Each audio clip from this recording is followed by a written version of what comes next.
بسم الله الرحمن الرحيم. الحمد لله الذي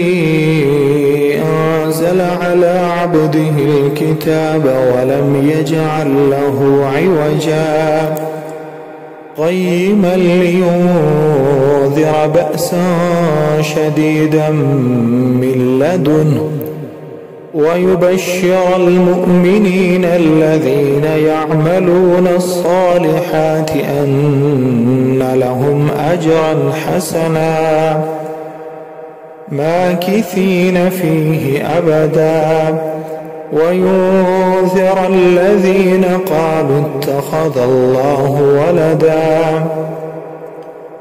ما لهم به من علم ولا لآبائهم كبرت كلمة تخرج من أفواههم إن يقولون إلا كذبا فلعلك باخع نفسك على آثارهم إن لم يؤمنوا بهذا الحديث أسفا إنا جعلنا ما على الأرض زينة لها لنبلوهم أيهم أحسن عملا وإنا لجاعلون ما عليها صعيدا جرزا أم حسبت أن أصحاب الكهف والرقيم كانوا من آياتنا عجبا إذ أوى الفتية إلى الكهف فقالوا ربنا آتنا من لدنك رحمة وهيئ لنا من أمرنا رشدا فضربنا على آذانهم في الكهف سنين عددا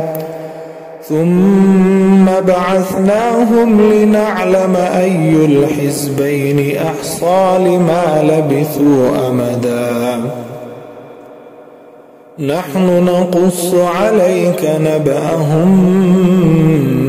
بالحق إنهم فتية آمنوا بربهم وزدناهم هدى وربطنا على قلوبهم إذ قاموا فقالوا ربنا رب السماوات والأرض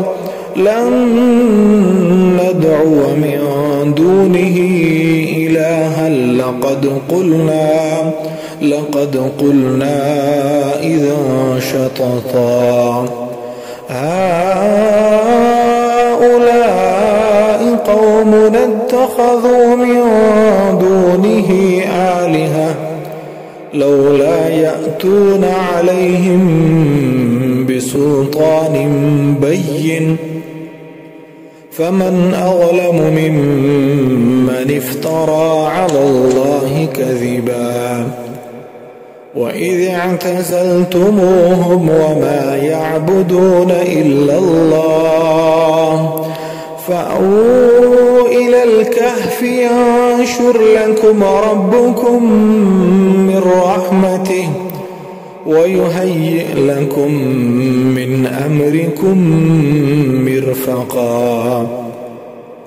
وترى الشمس إذا طلعت تزاور عن كهفهم ذات اليمين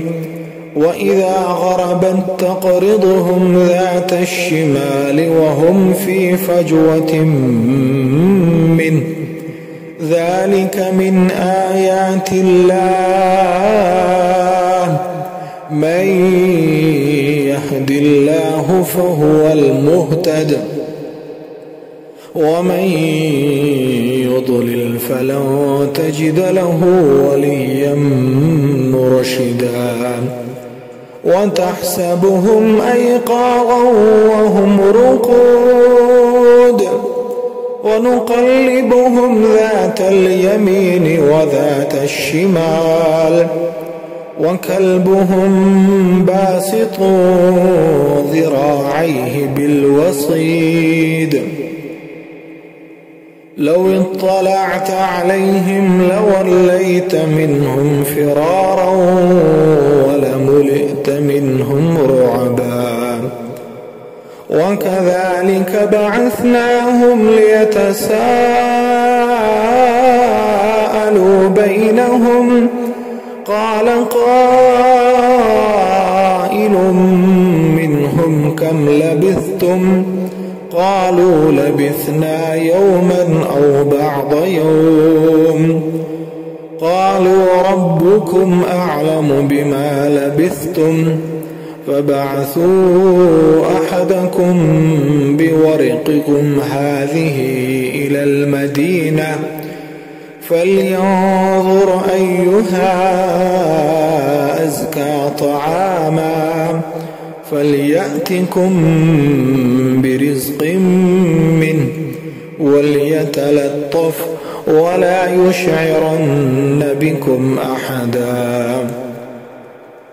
إنهم إن يظهروا عليكم يرجموكم أو يعيدوكم في ملتهم ولن تفلحوا إذا أبدا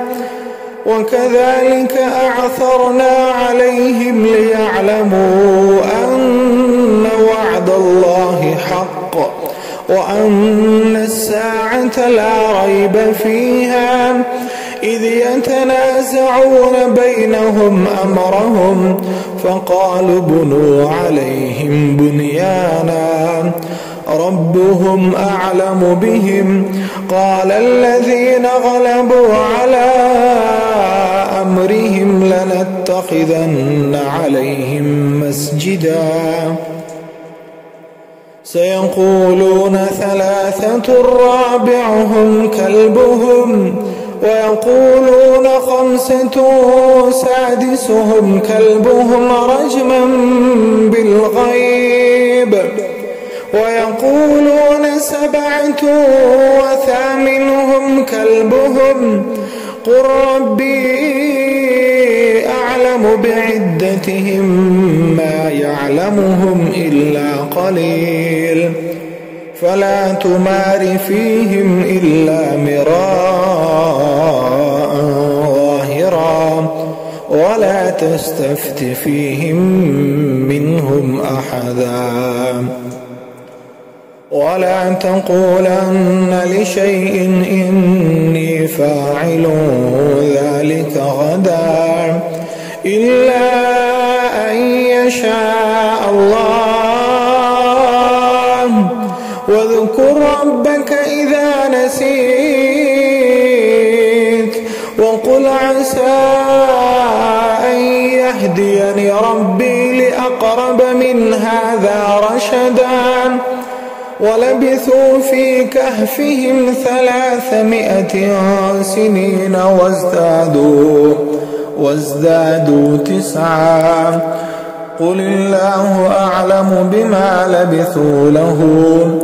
قل الله أعلم بما لبثوا له غيب السماوات والأرض أبصر به وأسمع ما لهم من دونه من ولي ولا يشرك في حكمه أحدا واتل ما أوحي إليك من كتاب ربك لا مبدل لكلماته ولن تجد من دونه ملتحدا واصبر نفسك مع الذين يدعون ربهم بالغداة والعشي يريدون وجهه ولا تعد عيناك عنهم تريد زينة الحياة الدنيا ولا تطع من أغفلنا قلبه عن ذكرنا واتبع هواه وكان أمره فرطا وقل الحق من ربكم فمن شاء فليؤمن ومن شاء فليكفر إنا أعتدنا للظالمين نارا أحاط بهم سرادقها وإن يستغيثوا يغاثوا بماء كالمهل يشوي الوجوه بئس الشراب وساءت مرتفقا إن الذين آمنوا وعملوا الصالحات إنا لا نضيع أجر من أحسن عملا أولئك لهم جنات عدن تجري من تحتهم الأنهار يحلون فيها من أساور من ذهب ويلبسون ثيابا خضرا من سندس واستبرق متكئين فيها على الأرائك نعم الثواب وحسنت مرتفقا واضرب لهم مثل الرجلين جعلنا لأحدهما جنتين من أعناب وحففناهما بنخل وجعلنا بينهما زرعا كلتا الجنتين آتت أكلها ولم تظلم منه شيئا وفجرنا خلالهما نهرا وكان له ثمر فقال لصاحبه وهو يحاوره أنا أكثر منك مالا وأعز نفرا ودخل جنته وهو ظالم لنفسه قال ما أظن أن تبيد هذه أبدا وما أظن الساعة قائمة ولئن رددت إلى ربي لأجدن خيرا منها منقلبا قال له صاحبه وهو يحاوره أكفرت بالذي خلقك من تراب ثم من نطفة ثم سواك رجلا لكن هو الله ربي ولا أشرك بربي أحدا ولولا إذ دخلت جنتك قلت ما شاء الله لا قوة إلا بالله إن ترني أنا أقل منك مالا وولدا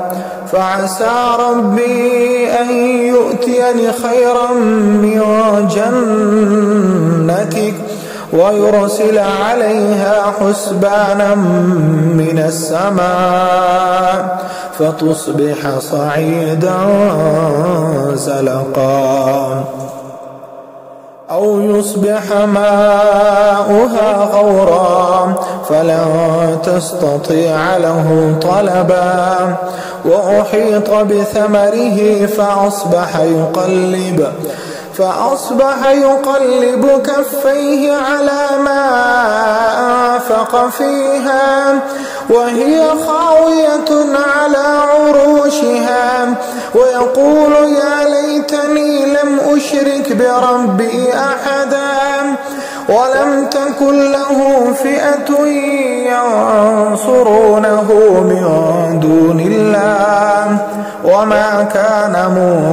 منتصرا هنالك الولاية لله الحق هو خير ثوابا وخير عقبا واضرب لهم مثل الحياة الدنيا كماء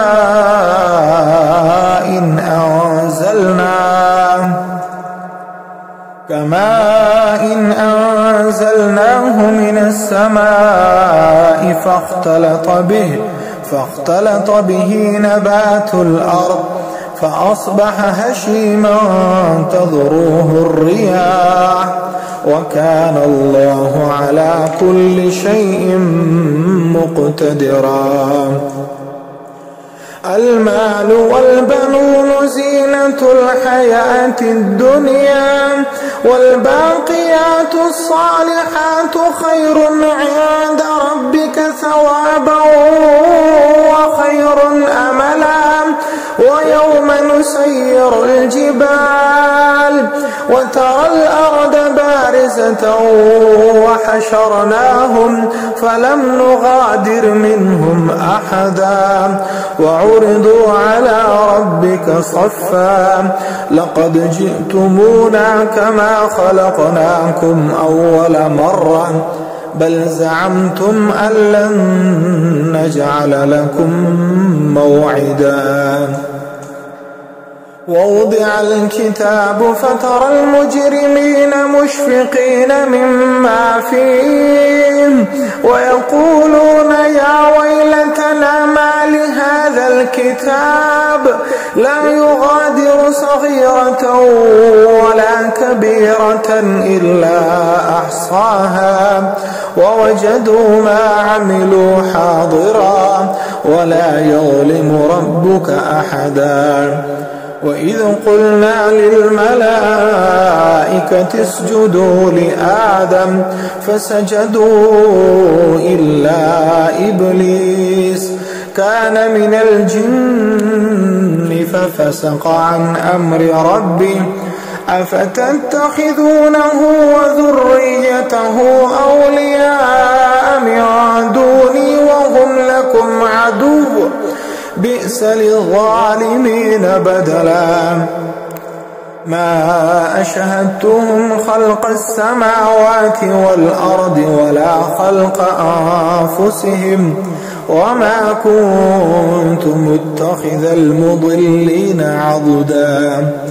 ويوم يقول نادوا شركائي الذين زعمتم فدعوهم فلم يستجيبوا لهم وجعلنا بينهم موبقا. ورأى المجرمون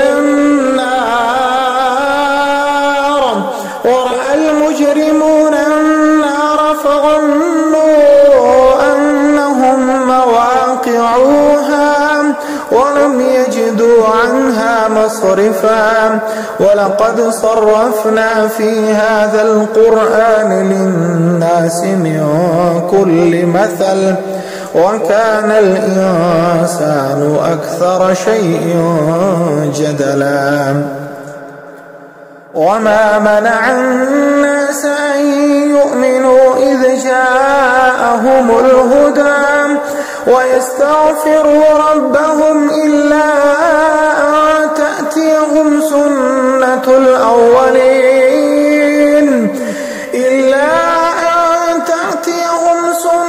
الأولين أو يأتيهم العذاب قبلا. وما نرسل المرسلين إلا مبشرين ومنذرين ويجادل الذين كفروا بالباطل ليدحضوا به الحق واتخذوا آياتي وما أنذروا هزوا. ومن أظلم ممن ذكر بآيات ربه فأعرض عنها ونسي ما قدمت يداه إنا جعلنا على قلوبهم أكنة أن يفقهوه وفي آذانهم وقرا وإن تدعهم إلى الهدى فلن يهتدوا إذا أبدا وربك الغفور ذو الرحمة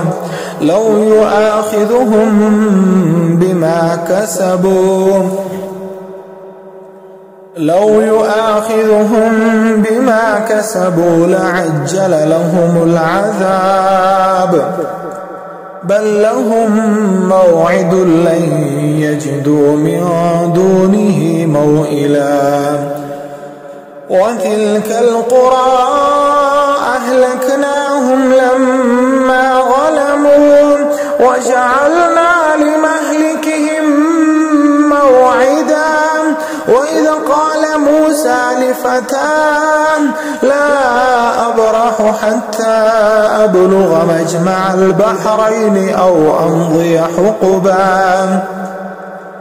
فلما بلغا مجمع بينهما نسيا حوتهما فاتخذ سبيله في البحر سربا فلما جاوزا قال لفتاه آتنا غداءنا لقد لقينا من سفرنا هذا نصبا قال أرأيت إذا أوينا إلى الصخرة فإني نسيت الحوت وما أنسانيه إلا الشيطان أن أذكره واتخذ سبيله في البحر عجبا قال ذلك ما كنا نبغي فارتدا على آثارهما قصصا فوجدا عبدا من عبادنا آتيناه رحمة من عندنا وعلمناه من لدنا علما قال له موسى هل أتبعك على أن تعلمني مما علمت رشدا قال إنك لن تستطيع معي صبرا وكيف تصبر على ما لم تحط به خبرا قال ستجدني إن شاء الله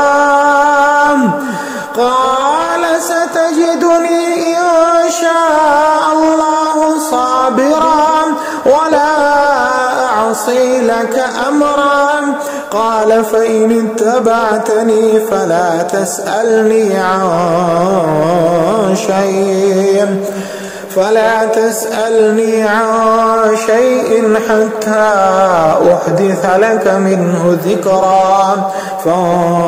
فانطلقا حتى إذا ركبا في السفينة خرقها قال أخرقتها لتغرق أهلها لقد جئت شيئا إمرا قال ألم أقل إنك لا تستطيع معي صبرا قال لا تؤاخذني بما نسيت ولا ترهقني من أمري عسرا فانطلقا حتى إذا لقيا غلاما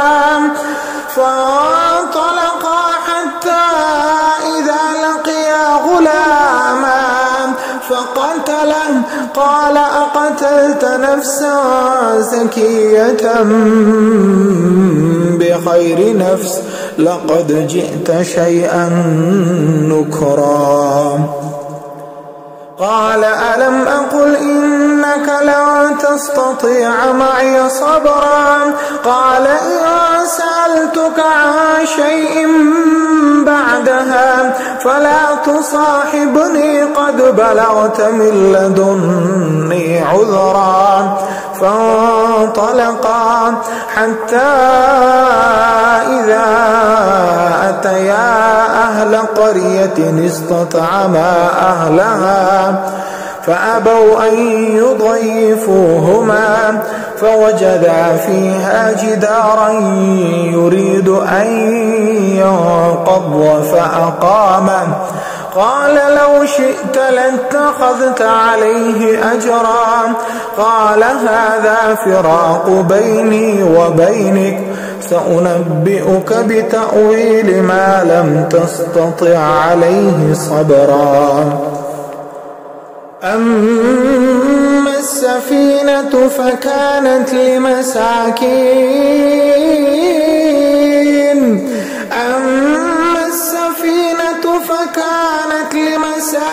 يعملون في البحر فأردت أن أعيبها وكان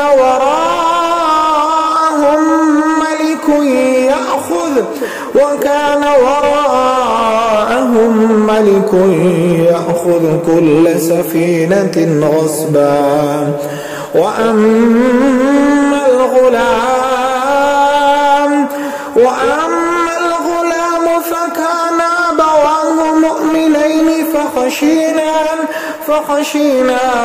أن يرهقهما طغيانا وكفرا فأردنا أن يبدلهما ربهما خيرا منه زكاة وأقرب رحما وأما الجدار فكان لغلامين يتيمين في المدينة وكان تحته كنز لهما وكان أبوهما صالحا فأراد ربك أن يبلغا أشدهما ويستخرجا كنزهما رحمة من ربك وما فعلته عن أمري ذلك تأويل ما لم تسطع عليه صبرا ويسألونك عن ذي القرنين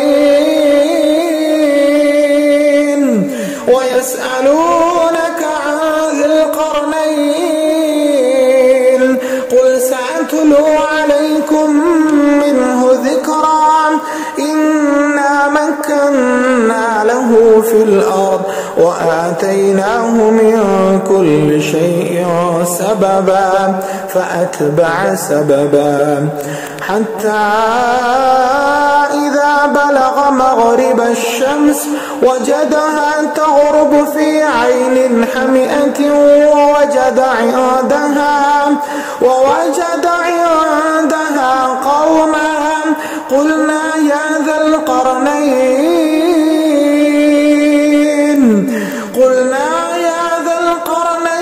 إما أن تعذب وإما أن تتخذ فيهم حسنا قال أما من ظلم فسوف نعذبه ثم يرد إلى ربه فيعذبه عذابا نكرا وأما من آمن وعمل صالحا فله جزاء الحسنى وسنقول له من أمرنا يسرا ثم أتبع سببا حتى إذا بلغ مطلع الشمس وجدها تطلع على قوم لم نجعل لهم من دونها سترا كذلك وقد أحطنا بما لديه خبرا ثم أتبع سببا حتى إذا بلغ بين السدين وجد من دونهما قوما لا يكادون يفقهون قولا قالوا يا ذا القرنين إن يأجوج ومأجوج مفسدون في الأرض فهل نجعل لك خرجا على أن تجعل بيننا وبينهم سدا قال ما مكنني فيه ربي خير فأعينوني بقوة أجعل بينكم وبينهم ردما آتوني زبر الحديد حتى إذا ساوى بين الصدفين قال انفخوا حتى إذا جعله نارا قال آتوني أفرغ عليه قطرا فما استطاعوا أن يظهروا وما استطاعوا له نقبا قال هذا رحمة من ربي فإذا جاء وعد ربي جعله دكا وكان وعد ربي حقا وتركنا بعضهم يومئذ يموج في بعض ونفخ في الصور فجمعناهم جمعا وعرضنا جهنم يومئذ للكافرين عرضا الذين كانت أعينهم في غطاء عن ذكري وكانوا لا يستطيعون سمعا أفحسب الذين كفروا أن يتخذوا عبادي من دوني أولياء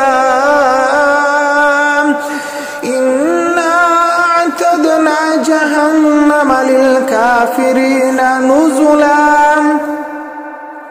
قل هل ننبئكم بالأخسرين أعمالا الذين ضل سعيهم في الحياة الدنيا وهم يحسبون أنهم يحسنون صنعا أولئك الذين كفروا بآيات ربهم ولقائه فحبطت أعمالهم فلا نقيم لهم يوم القيامة وزنا ذلك جزاؤهم جهنم بما كفروا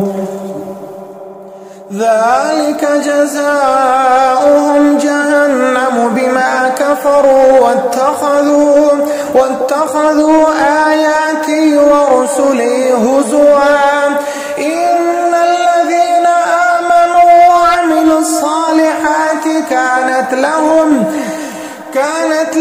جنات الفردوس نزلا خالدين فيها لا يبغون عنها حولا قل لو كان البحر مدادا لكلمات ربي لنفد البحر قبل أن تنفد كلمات ربي ولو جئنا بمثله مددا قل إنما أنا بشر مثلكم يوحى إلي أنما إلهكم إله واحد فمن كان يرجو لقاء ربه فليعمل عملا صالحا ولا يشرك بعبادة ربه أحدا.